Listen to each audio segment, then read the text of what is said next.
La cité Saint-Maurice représente une expérience innovante à l'époque de sa construction en 1854. Elle s'inscrit parmi les exemples élaborés en France sous l'impulsion de Napoléon III afin d'améliorer les conditions de logement de la classe ouvrière. Construite à la campagne, aux portes d'une ville de Lille encore enserrée dans ses remparts, la cité Saint-Maurice offre un logement décent aux locataires y étant admis.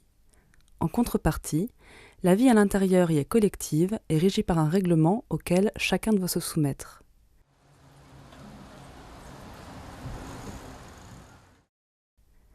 Aujourd'hui encore, la cité Saint-Maurice apparaît aux urbanistes comme une opération d'une grande modernité. Avec ses appartements et ses maisons, son local associatif et ses jardins partagés, elle regroupe des types de logements diversifiés autour d'espaces et de services communs, favorisant les liens solidaires ou intergénérationnels.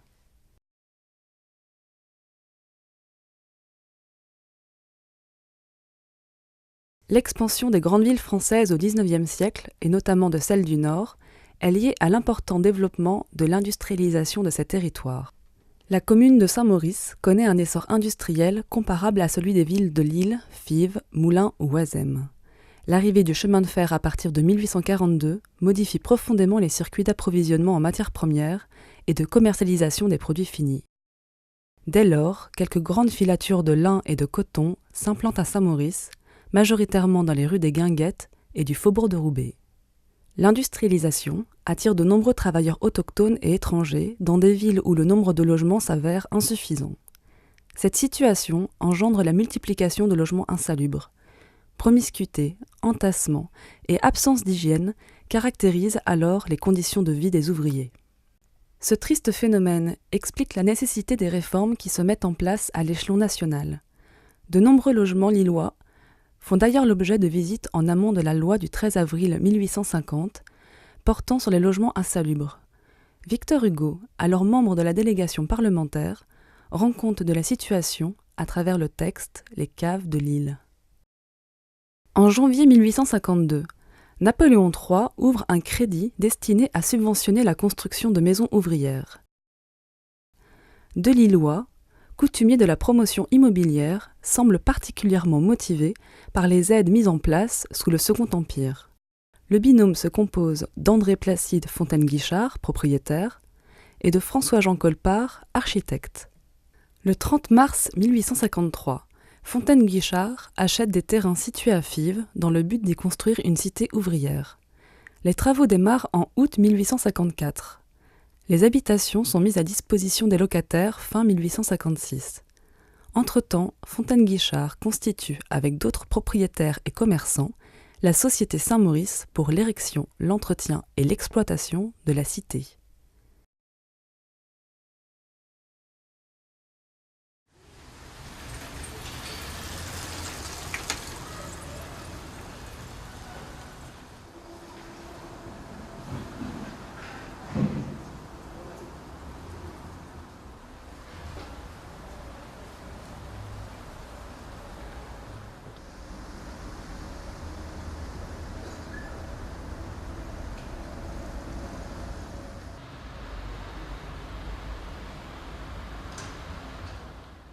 Lorsque l'on vient de la rue, on découvre l'entrée, qui est un porche assez monumental, puis un passage sous voûte. Il y a deux porches successifs avec 8 petites maisons disposées de chaque côté. Et on débouche sur un jardin central entouré de ces maisons de cour, avec un étage et un comble.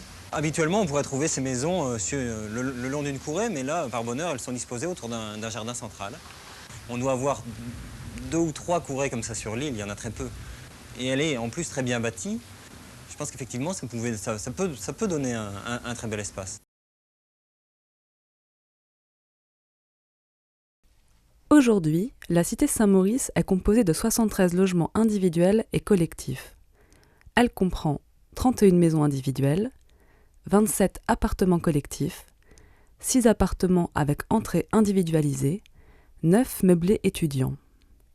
Environ 60% de ces logements appartiennent au pacte et 40% à des propriétaires privés.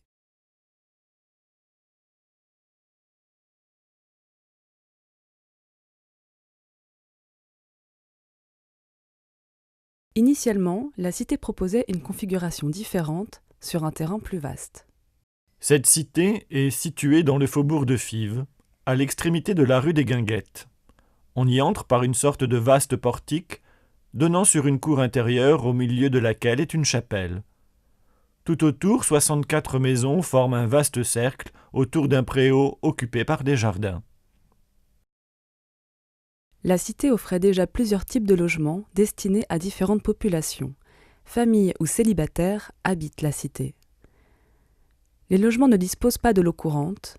La cour comprend 4 latrines collectives réparties dans l'espace central et une chapelle située dans l'axe du porche. Ces éléments resteront en place jusqu'en 1954. En 1953, après 99 années d'existence, la société Saint-Maurice est dissoute conformément à ses statuts. La cité est vendue à la découpe. Alors que sa physionomie était jusque-là restée la même et que la vie collective y était privilégiée, les intérêts particuliers des nouveaux propriétaires dominent les nouveaux aménagements. Certains édifient un pigeonnier, d'autres des garages. Toutes sortes de petites constructions voient le jour et en quelques années, la cour de la cité en est saturée.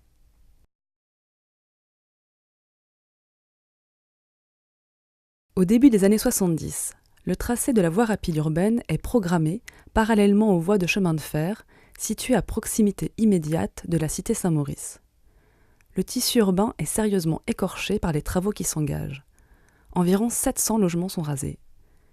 Pendant un temps, la cité est elle-même promise à la démolition. Finalement, seule la partie sud sera rasée pour favoriser l'élargissement de la rue de Flers. Le caractère si particulier de la cité est mis à mal par le nouveau maillage urbain qui produit un grand nombre de délaissés et d'espaces peu qualitatifs.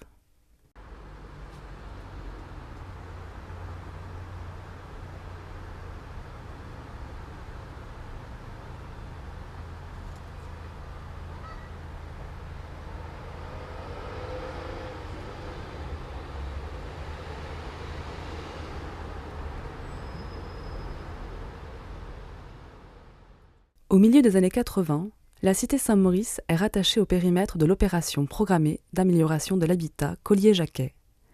La rénovation de nombreux logements de la cité est amorcée, avec notamment des travaux d'assainissement de réseaux et de voiries. Elle se poursuit par la rénovation des maisons, puis la transformation du grand bâtiment. Enfin, au début des années 90, la ville de Lille engage une politique d'acquisition foncière de l'espace central et de la voirie.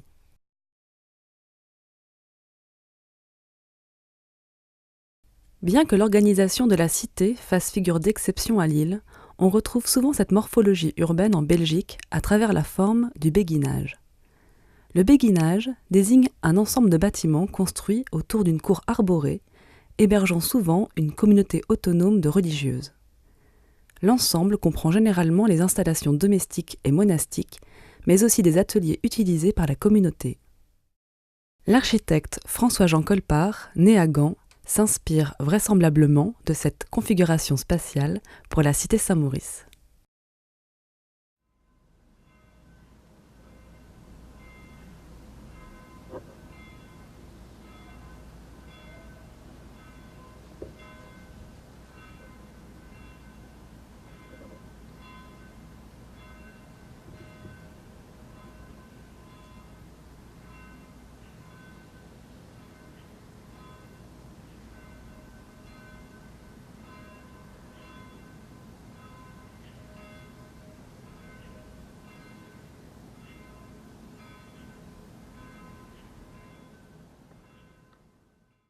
Autour de 1850, quelques initiatives de construction de logements ouvriers voient le jour dans la périphérie de Lille. Elles sont toujours le fait d'industriels souhaitant disposer et fixer leur main-d'œuvre à proximité de leur usine. La cité Scrive, à Marcq-en-Barœul, construite la même année que la cité Saint-Maurice, propose une configuration tout autre. Les maisons sont groupées par 4 et disposent chacune d'un jardin et de commodités personnelles. À l'inverse des béguinages flamands et de la cité Saint-Maurice, la vie individuelle est privilégiée à la vie collective. En France, la question idéologique entre individualisation du logement ouvrier et vie communautaire fait débat et donne naissance à quelques utopies. La réalisation française illustrant le mieux cette situation est le Familistère de Guise. Construit par l'industriel Jean-Baptiste Gaudin dans l'Aisne, ce véritable palais social sans hiérarchie, où ouvriers, ingénieurs et patrons vivent ensemble, témoigne de l'idéologie développée par Charles Fourier, figure du socialisme utopiste, dans la première moitié du XIXe siècle. Gaudin traduit cette pensée à travers une disposition classique, calquée sur le modèle fouriériste. Un bâtiment central flanqué d'ailes qui délimite une place de parade. Au bâtiment de logement, l'industriel ajoute ce que le logement collectif permet et qu'il appelle les équivalents de la richesse, c'est-à-dire des services que l'individu seul ne peut se procurer. Des économas, un théâtre, des écoles, une pouponnière. Dans son projet initial, l'architecte de la cité Saint-Maurice utilise la cour comme un lieu de vie, de service, destiné à l'ensemble des habitants. Chaque habitant y est vu et voit les autres à tout moment de la journée. Comme au Familistère et dans le béguinage, la régulation des comportements se fait par la pression des regards. Comme au Familistère, la cité est régie par un règlement intérieur dès 1859. Le directeur gérant aura le droit de visiter les maisons et habitations composant la cité quand bon lui semblera, à l'effet de s'assurer de l'état dans lequel le tout sera tenu. Les locataires ne pourront suspendre ni étaler leur linge, nippes et habillements, pour quelque motif que ce soit, aux fenêtres ou contre les façades de leur maison ou habitation, ni étendre ou déposer les linges et autres objets de cette nature sur les haies, soit de l'intérieur, soit de l'extérieur de la cité. Aucun locataire ne pourra avoir ni poule, ni chien, ni pigeon, ni lapin, soit dans l'intérieur des habitations, soit dans des cabanes ou cages placées à l'extérieur. Le plan de la cité, daté du 18 mai 1854 et validé par les instances ministérielles dans le cadre de la subvention d'État sollicitée par Fontaine-Guichard et Colpart, mentionne la présence de maisons simples, de maisons doubles, d'un logement de concierge, d'un restaurant et sa cuisine, d'un logement de restaurateur, d'un établissement de bains et lavoirs, d'un logement de gérant, d'une maison à usage de marchand, de pavillons de pompe et latrines, de bains pour hommes, de bains pour femmes, d'urinoirs. Dans cette version initiale du projet, l'accès à la cité est situé rue des Hautes-Voies. Il s'agit d'un passage couvert aux dimensions modestes, compris dans un corps de bâtiment plus épais que le reste des constructions. Les bains et lavoirs sont également accessibles depuis la rue des Hautes-Voies, mais par un second accès autonome, situé en amont de la rue. La diversité des équipements tient compte d'usages particuliers et d'usages collectifs, organisés de façon fonctionnelle. Ce premier plan connu de la cité, qui reste le plus abouti du point de vue programmatique, représente une sorte de projet idéal de la cité. L'architecte y développe techniquement certains éléments du programme. Il fait notamment des bains et lavoirs, un objet technique dans lequel la toiture devient un réservoir d'eau de pluie.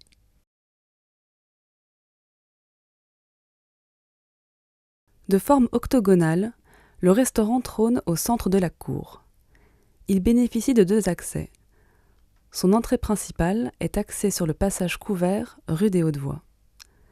Le plan paysager de la cour s'organise autour de l'octogone et propose une géométrie franche, contrebalancée par la présence d'un couvert végétal devant les façades exposées au sud. Le projet, réalisé et livré à l'automne 1856, n'est pas conforme au plan validé par l'État dans le cadre de la demande de subvention. Les modifications apportées au projet initial impliquent des changements majeurs. Le basculement de l'entrée vers l'ouest modifie le statut de l'espace central qui devient traversant. Dans l'axe de l'entrée, le restaurant est remplacé par une chapelle. Celle-ci est balisée par les 4 latrines.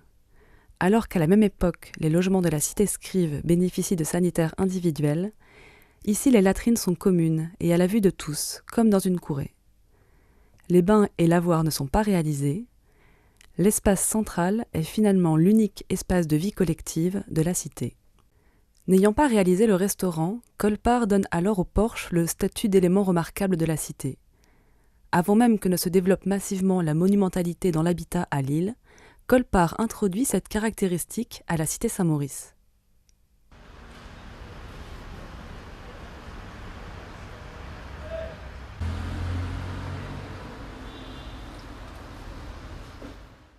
L'homogénéité de l'ensemble bâti crée la seconde monumentalité de la cité. À partir de petites cellules d'habitat traitées par assemblage, l'architecte donne au lieu la grandeur qui est peut-être celle à laquelle Jean-Baptiste Gaudin croyait en voyant dans une forme architecturale supérieure l'idéal du progrès. Malgré une volumétrie homogène, la cité comprend des logements très variés. Les plans des maisons présentent des nuances plus ou moins importantes qui modifient l'habitabilité des logements. On peut aujourd'hui distinguer 3 types de maisons. Les maisons courantes, avec plan type, les maisons singulières, dans lesquelles le plan type n'a pas pu être réalisé, les logements du rez-de-chaussée du grand bâtiment qui bénéficient d'une entrée individuelle depuis la cour centrale et d'une double orientation.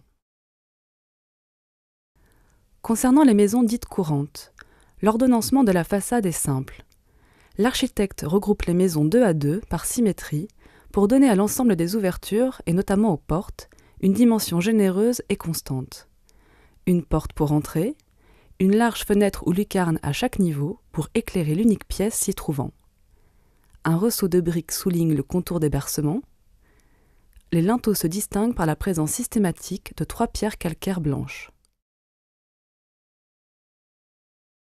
Comme la façade de l'usine, la façade des maisons s'ouvre généreusement pour bénéficier d'un éclairement maximum. La trame constructive de 4,50 m détermine la régularité des percements. La coupe du projet prévoit la mise en œuvre des planchers des 2 niveaux supérieurs selon un système constructif mixte venu d'Angleterre, le voûtin en briques sur poutre métallique. La hauteur sous plafond des rez-de-chaussée est de 3,15 m sous voûtin.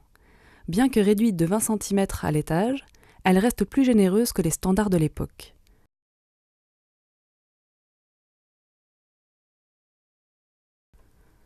L'utilisation de ce principe constructif est peut-être liée à la volonté de bénéficier d'une certaine flexibilité dans le temps. Mais l'emploi de la brique à la place de plancher bois traditionnel se justifie peut-être aussi par la pérennité du matériau. Colpart, qui s'est déjà rendu en Angleterre, s'inspire directement des préceptes d'Henry Roberts, dont l'ouvrage « Des habitations des classes ouvrières » est traduit en France dès 1851 à la demande de Napoléon III.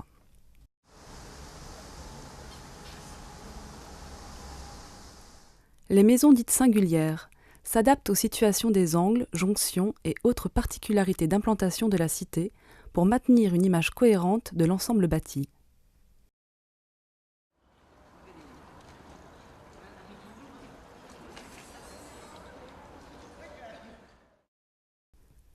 Les logements du grand bâtiment, accessibles depuis la cour, assurent le prolongement de l'habitat individuel. Les étages supérieurs sont constitués de chambres. Jusqu'à ce que des changements typologiques majeurs interviennent dans les années 90, le rez-de-chaussée est composé en son centre de 6 logements identiques en duplex, présentant des caractéristiques plus spacieuses que les maisons de la cour. Sur une trame de 5 mètres de largeur, le logement dispose de 2 pièces traversantes et communicantes, rendues autonomes grâce au report de l'escalier vers le centre du logement, ménageant ainsi un couloir de desserte. À l'étage, on retrouve 2 pièces distribuées par un palier. Pour réaliser les 2 niveaux supérieurs, l'architecte modifie le sens de portée afin de moduler la taille des chambres. 2 escaliers situés aux extrémités du bâtiment distribuent un long couloir intérieur aveugle. De part et d'autre sont situées les chambres. Dans les années 1950-1960, les chambres sont, au fur et à mesure des évolutions du peuplement, réaménagées en appartements.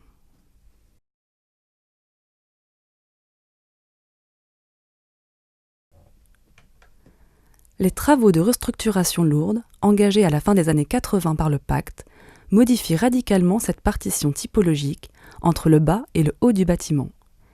L'architecte François Lacoste redistribue, comme le programme le demande, le bâtiment par 3 entrées distinctes. Il varie les types et crée des logements sur mesure à partir des contraintes de l'existant. Il est indispensable de repenser entièrement les circulations dans le bâtiment. La réhabilitation de l'immeuble va sensiblement densifier son occupation. Les cages d'escalier étroites et les longs couloirs sont à proscrire. Les accès au logement seront les plus privatifs possibles. La création de parties communes de qualité assurera une bonne aération du bâtiment.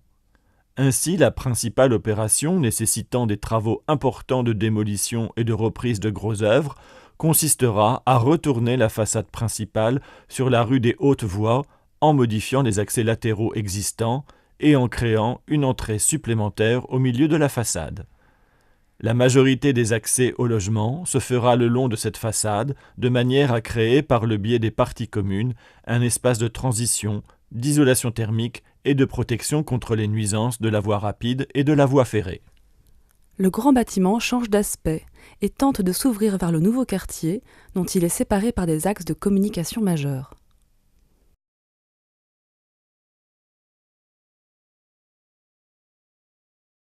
Entre voûte et arc de triomphe, le porche rue de la Cité fait écho aux grandes figures de l'architecture classique.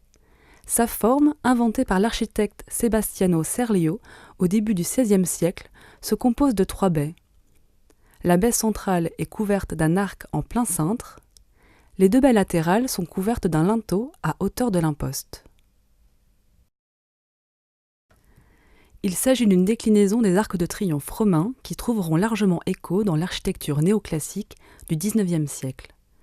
Par l'introduction de cet élément d'écriture sophistiquée, Colpart inscrit la cité dans son époque. Après avoir opéré un changement d'orientation de l'accès à la cité, Colpart lui attribue donc une certaine stature par rapport à l'espace public de la rue de la Cité, nouvellement créé. De part et d'autre du porche, les façades du rez-de-chaussée sont vitrées. L'étage garde son ordonnancement habituel.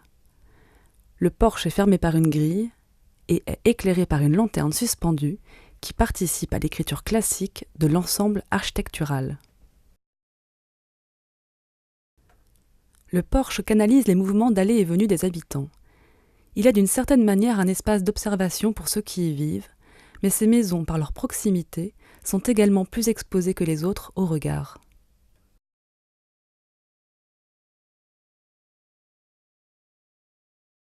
Selon les articles 15 et 16 du règlement initial de la Cité, les voitures, chevaux et chariots entreront dans l'intérieur de la Cité par la grande porte de l'établissement, rue de la Cité.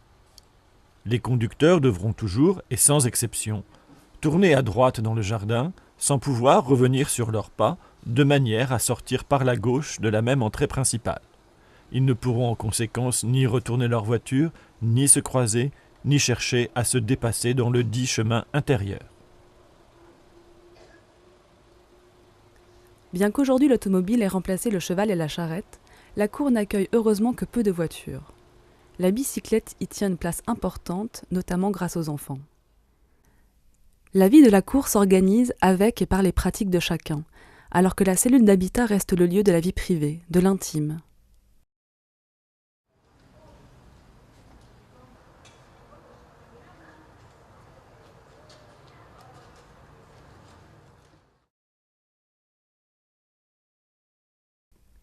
Âgée de 160 ans, la cité Saint-Maurice représente un exemple significatif dans l'histoire du logement social à Lille.